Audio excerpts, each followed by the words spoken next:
Here's a good question for everybody. What is a flaw that you have that you can't see right now? Everyone's looking through the lens of themselves. What do you think right now is the fastest way to get to your first $100,000? The fastest way to get there is... Gary Vee is a $200 million businessman and has become one of the most sought-after public speakers alive. Today, Gary talks about why getting rich quick is a scam, how everyone overthinks business, and the mistakes he made that you need to avoid. Most of you will know that I've had some ups and downs with my health this year, but I've made a promise to myself that I want to prioritize my health, and Copilot is making that so much easier for me. Copilot removes all the stress of working out and fits perfectly around my schedule. Here's how it works. When you sign up, you get partnered with your own personal trainer.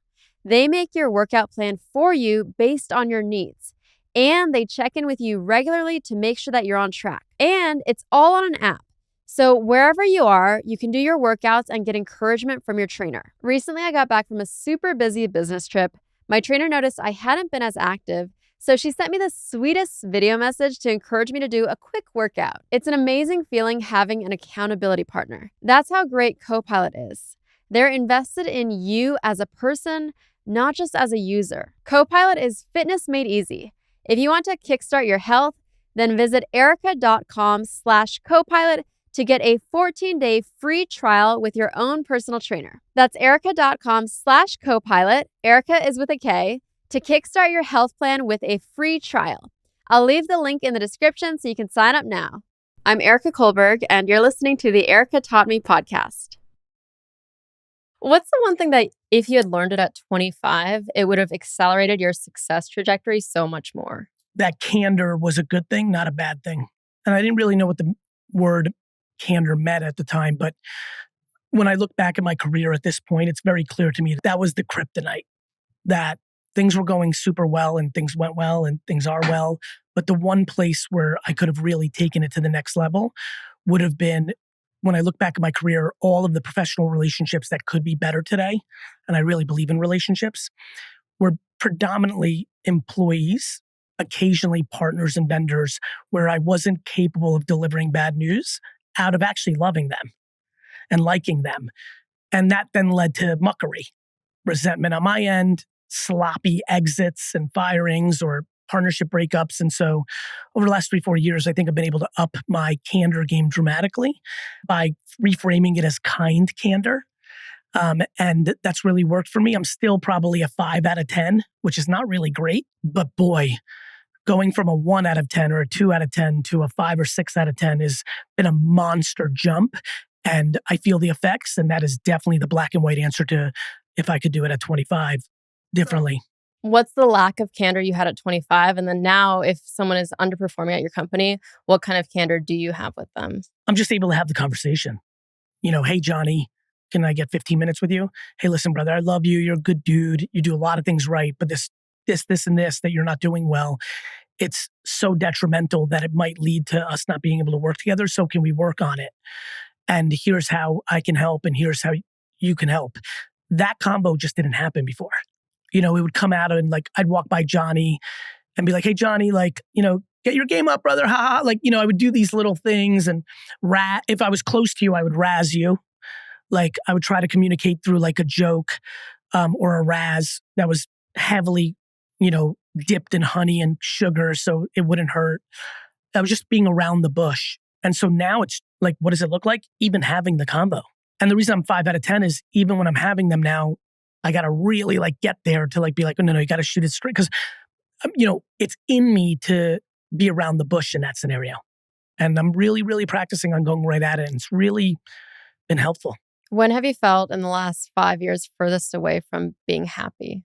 Personally, there's always trials and tribulations. And I don't really go too much in my personal life. But I think all of us go through different challenges of things in our personal life. And by the way, one of the reasons I think I'm happiest is because I keep my personal life private. I really recommend that for people as all of us start to live public lives. You don't have to be Charlie D'Amelio or Logan Paul to have your life public. Many of us are posting our boyfriend and girlfriend or significant other. We're posting real life stuff about this. I promise you, if you give the world your private life, they take it. You give your outer, not your family and friends, your outer circle, you give them permission to be in your relationship, they own your relationship. Something worth thinking about. Anyway, to answer you professionally, I had a really tough day. I don't know if it was the furthest from happiness, but it was a real gut punch. And we started with this. The day I realized my candor made me wrong in 1,000 relationships that I had in my mind, not them. Because in my 20s and 30s, when I would fire someone after them being there for 2 years and they sucked, no, they stunk the whole time, but I never said anything and I didn't manage them. I didn't make it better. I just let it sit. And I thought I was doing them a favor, right? But what I was doing was I was creating entitlement and I was creating resentment. I was creating entitlement and resentment. Entitlement on their end, resentment on my end. And then I would fire them. And they would be shocked and mad, Gary, at the most extreme. Because usually I was like so close with them that they would feel comfortable doing that. Especially in the liquor store, stock guys don't give a and all the kids I hired early on at Vayner Kids, I was mad at them.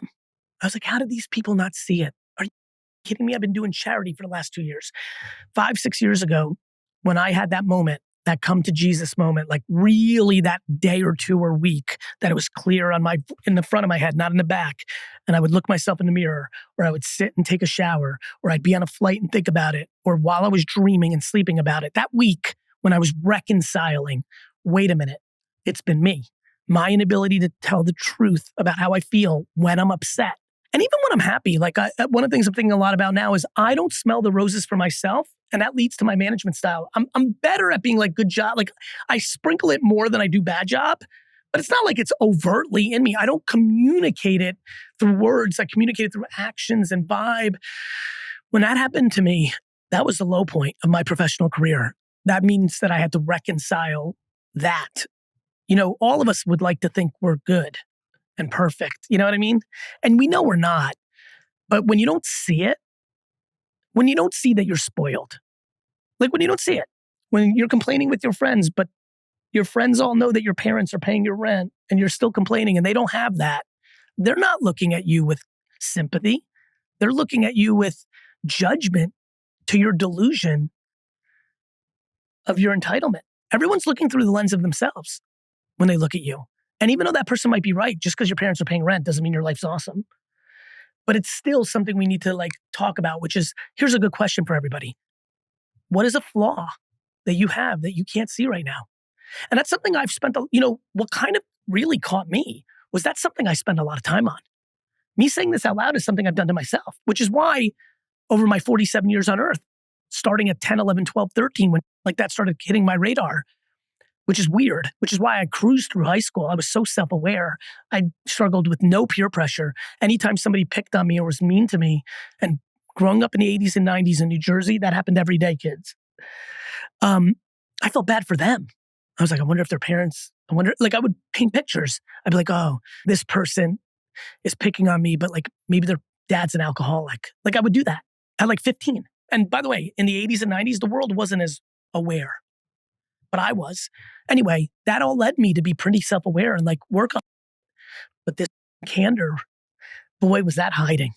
That was candor you really hid somewhere. And I don't know where the you were under my appendix. I don't know where the you were, but you were in hiding and I couldn't find you. And the day I found it was a low point because it made me have to rewind 25 years and, think through a lot of things and change my perspective. I love that. The self-awareness is so important. We all need it. And I'm doing things right now that I can't see. And I'm excited to challenge myself. And I challenge everyone to do it because you will get much happier. Because let me say this, and this will help a lot of people. This is something I've said in the past, and I've gotten a lot of feedback from this quote. So I'm hoping this helps someone that's never heard it before. The only people you're tricking are the people you don't want to trick. You're not tricking winners. You're tricking other people that are losing. So if you know you're doing something wrong or you're doing something poorly, you might think you're tricking people. You're not. The most self-aware and emotionally intelligent people around you, they may not say something to you. For example, I might be your best friend in my 20s and 30s. I would have never said anything, but I knew. I knew what my friends were doing wrong or what they sucked at. I just didn't have the stomach to tell them. And I promise you, your most self-aware, loving people around you, your mom, your dad, your best friend, your spouse, your partner, they're not telling you either, but they know. So you're not tricking them. So you might as well figure out what you want to do with that. Do you believe in hire slowly, fire quickly, or do you give people more shots I'm to the see? reverse, actually. I'm a big believer in hiring fast. I think people overthink it. It's a guessing game. I don't think I've ever checked a reference check. It's not practical. It's not common sense. Like, of course, you're going to put the three people that either most believe in you or love you, and or you prepped them to be like, hey, get my back. So I think you're making an intuitive guess. I think you're making a logical guess to the best of your ability based on what you know about your organization and the series of questions you asked. I'm a big fan of hiring fast, meaning I don't think you should just hire everyone, but if you feel it, you don't need to go through too many more rounds. It all depends on how much you trust your intuition and pattern recognition. Once you have someone in your organization, you now know the truth. Hiring is guessing. Firing is knowing. And so, I think to me, it's hire fast, fire faster. And I'll explain that in a minute. That doesn't mean like be mean and fire. It means put in the work quickly if you can recognize something's not working. And if it doesn't work after 6 months to a year, like you got to go and make that move and make sure you don't surprise the person. That's what I've had to work on. And then my big one is promote fastest, which is like if you know you have a superstar, don't wait you told them you're going to revisit their salary in 2 years. If you know somebody's remarkable in 4 months and you can afford it, consider showing them that you want to be with them long term by promoting a little bit faster. How do you spot those superstars on your team? It all depends on, who you are as a boss. For me, I'm so in the dirt, like I'm in my business. So for me, I don't know, I just see it. Like if you're doing your craft, you see it. Plus for me, I came up the game in a way where I've done all the jobs that people are doing. So I know how to judge it. In the wine and liquor store business and the same in this marketing agency, like it's just easy for me to see it because I've done it. And so I think one, there's that. Two, if you're in an ivory tower, if you've got a global organization and you can't see everybody, and maybe you aren't even someone who's done all the crafts, you came up the CFO ranks or something else, that's where you need to rely on people you trust. I think I always tell leaders, judge the judgers. I think too many leaders blindly take the feedback of their direct reports without realizing sometimes their direct reports are undermining people underneath them because they themselves don't want to lose their spot. But if you can judge the judgers and have a good feel on that, you can figure out who you need to trust, and those people's words should carry a lot of weight. Even as in it as I am, there are 30 people in VaynerX out of 2,000 whose words carry a lot of weight and have the capacity and the ability to change my mind on someone. I'll double click into it after I'm like, Sally, does Sally stink? And they can tell I'm asking if I think Sally stinks. And then if two of them are like, no, Sally's remarkable. I'm like, huh. And then I'll double click. I'll spend more time with Sally. I'll watch Sally's work more. It's pretty cool. Getting from 1 to 100 employees is very different from 100 to 1,000, 1,000 to 2,000. Yes. What has had to shift about you to get to that growth? Well, a couple of things you have to let go. I hired everybody in the first, there wasn't a single person we hired that I didn't interview in the first 100. I don't think I've interviewed anybody in the last 500 outside of 2 or 3 or 4 C-suite direct reports. So you've got to rely on the good work at 100 to get you to 1,000. Meaning, first of all, too many people listening are looking to flip their business. So let's make this work for everyone. If you're flipping your business, you're playing a different game. You're trying to maximize profit. You don't care what the company looks like in 20 years. If you're going more family business or evergreen like I am, everything's about the first 100 employees. The reason I had to hire everyone is because I knew that I needed 39 of those 100 to get me to 1,000. I needed them to know my religion, meaning like, what do I most believe in? That's the game. And so, I think that's the point. Can you be remarkable in your first 100? Which means you're overspending your time on HR. You're really building a family. I know a lot of people look to you to learn how to make money online and build these businesses. What do you think right now is the fastest way to get to your first $100,000? By not liking the word fast. I'm really scared of that word. I think fast is dangerous. And I think it's a big part of my content. That's why I talk about patience. That's why I talk about self-awareness. The reality is, to actually answer you literally, the fastest way to get there is through self-awareness. Understanding what you're actually good at. You might be good at sales. You might be good at operations. You might be good at knowing everything about the Marvel universe. And that is actually your gateway to get there fastest because it's through content or flipping stuff on eBay and stuff of that nature. So I think people try to chase trends, real estate, crypto, cannabis, AI. They're just constantly looking at these trends because they see them as things that will get there fast. And I actually think that those are the things that are most guaranteed to not get you there. I think if we can get the word fastest out of everyone's mouth, especially under 30, and get the word happiest and most likely in there. So ask that question again by replacing fastest with happiest and most likely. Go ahead, let's do that. What do you think is the most likely way to get to $100,000? In the happiest way is like, what is the question I'm most passionate about? And then that answer becomes super unique. Of course, there's macro things. If you like selling, understanding e-commerce and social media is going to really help. Obviously, if you really know how to use Shopify and you really know how to make TikToks and Instagram and YouTube Shorts, there's a real path to 100,000 selling almost anything. This is why I'm big on passions and hobbies. I believe almost every passion and hobby. I always use Dustin and his BMX passion, or me and wrestling, or the New York Jets, or hip hop music, or drawing, or meditation, or eating clean and healthy. Like, there's so many ways to get to 100,000 by being a creator, by sharing in revenue with the platforms, by selling t-shirts about what you do, about selling tickets to a live event. Like, the path to, in 2 years, working hard, making content, and I mean really making content, multiple posts a day across all the platforms around your favorite passion, wine. I did that in 2006 when it was hard. And it can be very narrow. I mean, I really do believe in 2 or 3 years, you can make $100,000 a year just talking about Ohio State football, because your podcast and your content is a top 10 because you really knew it and loved it and you were good at it. And so I always push people towards that because it will be the happiest way. If you're in love with snow globes, making $100,000 a year selling snow globes versus making $130,000 a year being a real estate agent, the path to that in the same 3-year window was extremely joyful in snow globe land and probably stressful in real estate land. But your friends told you that's the way you can make 100,000 because real estate is a really good business. I think about this a lot. And I think the word fastest is the danger, because I think fastest leads us to doing things we don't love. It leads us to doing things because we love the idea of making money to do the things we love. Think about that. You have somebody in that scenario who wants to be a real estate agent so she can afford a trip to the National Snow Globe Conference and Convention and do it bougie. She's tired driving for 9 hours to it and staying at the Holiday Inn. She wants to fly first class and stay at the Four Seasons at the National Snow Globe Convention.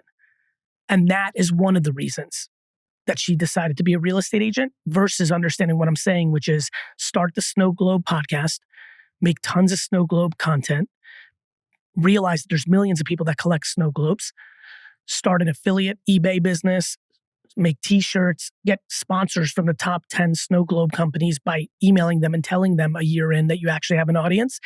These are the things that excite me more. What do you see as the trends on social media right now? The biggest opportunities there are out there? By becoming a better practitioner. The days of just posting aimlessly a video or picture are getting harder to win because everyone's doing it and the supply and demand. So now understanding the science behind the art. What's the thumbnail look like? What's your copy look like? What time do you post? How does TikTok work differently than Instagram? It's just so clear how hard it is to be great at social in 2024. And to be great, you've got to really know your craft. You got to be better. And so the trend is being better. Like really understanding, should you post a reel or should you post a carousel? I posted something the other day and got immediate feedback that it was working from somebody live and this Saturday. So last Friday or Thursday, I posted a post that said, hey, have you been noticing that on Instagram, I'm posting a 2-post carousel where the first one is a meme and the second one is the video clip that you were accustomed to seeing me just post. I'm not doing that for my health. I'm doing that because I've observed that it's working.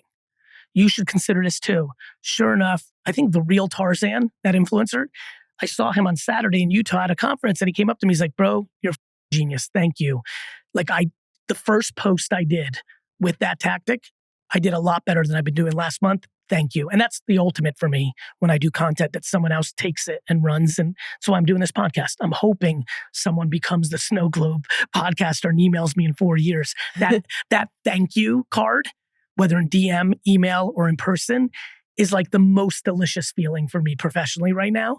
So that's why I continue to do this work. Anyway, nonetheless, I think the biggest tactic is to actually realize there's science, there's strategy, and this isn't just being pretty or funny or like just gimmicky anymore. Like you've got to get great at it. And so we call it at VaynerX SOC, strategic organic content. Strategic. Why?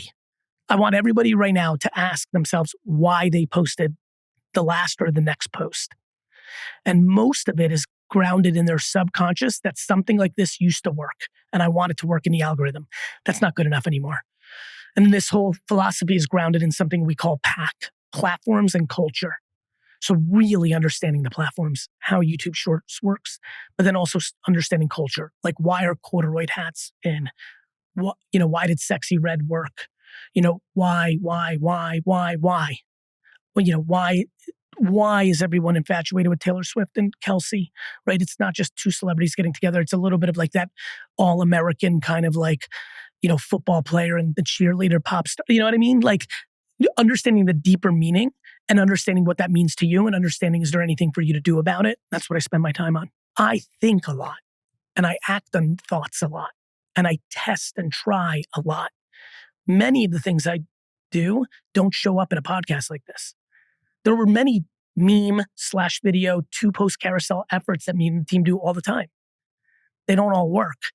But what's exciting is I don't have fear in trying. And I think most people listening get caught in the same routines and have too much fear of trying new things because they're scared of micro losing.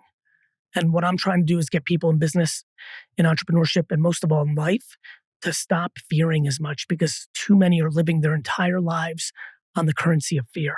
What do you think is the worst strategic decision that you've made? Obviously, you've made a lot of good ones to stay relevant for so many years on social media. So many.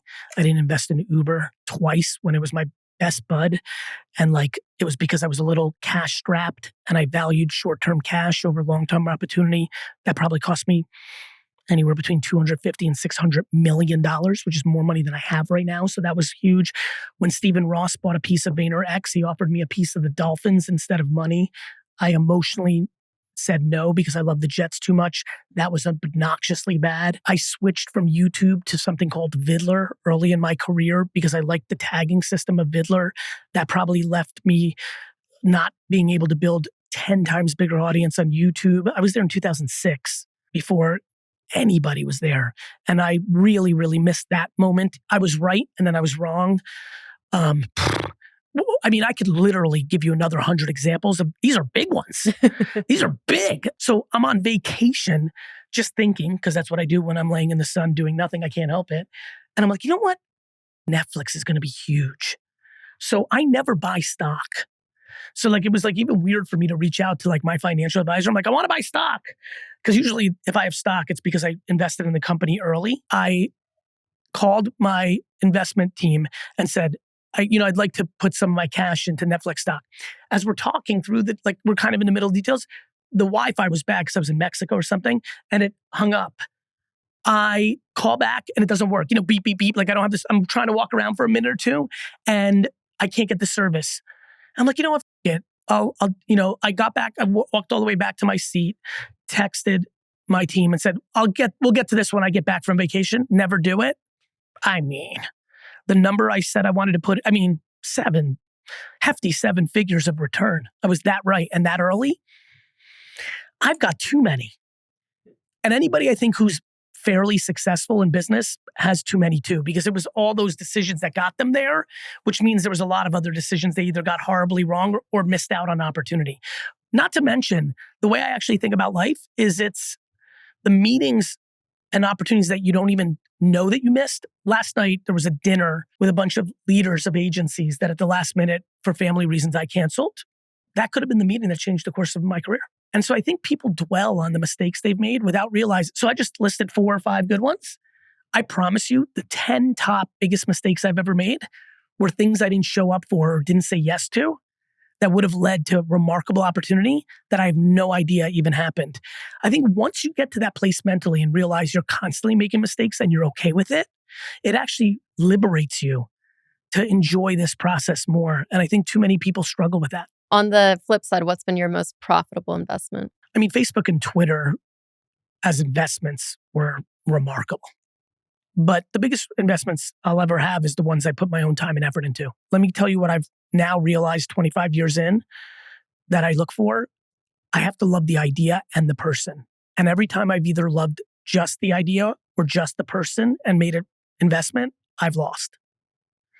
So I think if you're doing early stage investing in someone's company or an internet company or even like a local baker, like I'm starting to think about investing in small businesses more because I'm starting to notice what works. If somebody's asking you to invest and you've got a couple dollars to invest in something, even if it's like a local dentist who wants to open up another office, believe in dentistry and believe in Ronnie or Sarah, the dentist. How do you think about growing your money? Are you allocating certain percentages to certain things or? Yeah, as you know, recently in the last 5 years, I've gotten to a place where I have a money management team and they're pushing me. I'm going to leave more than enough money for my grandchildren, let alone my children. I'm not here trying to maximize my money. I'm trying to maximize my joy. I've worked really hard for a really long time. And I've done that my whole life, by the way. Some of my best investments, Facebook, Twitter, things of that nature, I didn't have a lot of money. I wanted to make money through joy. And it was fun to bet on the future that I saw and it worked out. Even if you have $5,000 in savings, if you'd rather buy 100 shares of your favorite company's stock because you rock their clothes or use their video games or whatever it is, that's a good debate. Are you better off to enjoy it than to have a guaranteed return in a 401k, right? Something worth debating. Just got to know yourself and know what you're trying to maximize for. If you're trying to maximize for money creation, then you should let professional money managers handle it.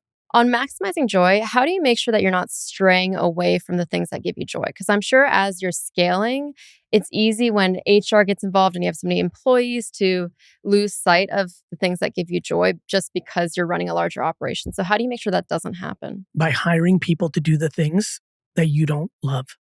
So what do you absolutely love in your business that you would never hire out? HR. I love my people. I love selling. So even though Kaylin, our chief business officer, and the new business team is doing a remarkable job this year, and this is the best year that team has ever had, I still join a ton of them because I like selling our company. I like being in the big meetings where there's a crossroads in the relationship. And even though you hire for things you like to do, spend more time on that because you're doubling up on sale. This company has a high happiness ratio for how big it is and always grows in top line revenue. It's because I'm doubling down on HR and new business. Earlier, you were talking about the home runs. What are the home runs that you're going after right now? My VeeFriends Journey, which is my intellectual property that is kind of like a mix between Pokemon and Sesame Street, both in NFT form, trading card form, animation form, collectible toys form. That is a very big project, a very big home run. That's a grand slam. You know, there's a purpose in me wanting to make Gratitude Gorilla something kids want to put on their backpack. It's called teaching the world to love gratitude. And once you have gratitude, you don't have as much jealousy and envy because you're grateful for what you have versus worried about what everybody else has. And so that's the biggest home run. I think the other biggest home run or grand slam I'm working on is how do I make Gary Vee as big as popular as possible with the intent of reframing how to be an entrepreneur or be what the success. If we can reframe success, we can reframe everything. Even notice how I jumped in on that fastest question. You know, if you can do it meaningfully, if you can do it with joy. I don't know why people would compromise being happy for money. It's literally people think money makes you happy. And we know, and everybody knows people that have money that are not happy. And yet we give up happiness every day in the pursuit of money, thinking that will buy it for us. To me, it's why don't we fight for figuring out what makes you happy and then live within the means of what you make? Because there's unlimited people on earth who make less than $60,000 a year who are very happy. Yet we're not very good at telling that story. Do you think before you had money, you thought also that money would make you happy? No, because I was always fighting for, this is why I'm so passionate about this. I was pumped at $40,000 a year because I was doing what I loved. I was helping my dad build a business for him. I was going to garage sales on the weekend because I wasn't getting paid much to buy, and flip it. I was watching the Jets and I was going on dates and I was living within my means. I didn't have the capacity to take a private flight. I didn't have the capacity to own an expensive car. I didn't have the capacity to have bougie things like a driver or housekeeper or things of that nature. But that had no impact on 23, 25, 27, 29, 31-year-old Gary. Like I didn't aspire to have those things. I aspired to have the happiness I had, and I fight for that. We have a closing tradition. Yes. The podcast is called Erica Taught Me, but today is all about Gary Taught Me. So what do you want people to walk away saying, Gary taught me this? Gary taught me to love myself more and accept my shortcomings and say them out loud and start to work on them. Thank you so much. Thank you. If you've enjoyed the episode, please take a moment to leave a review. It really helps support what we're doing. Thanks for listening, and I'll talk to you next Tuesday on a brand new episode of Erica Taught Me.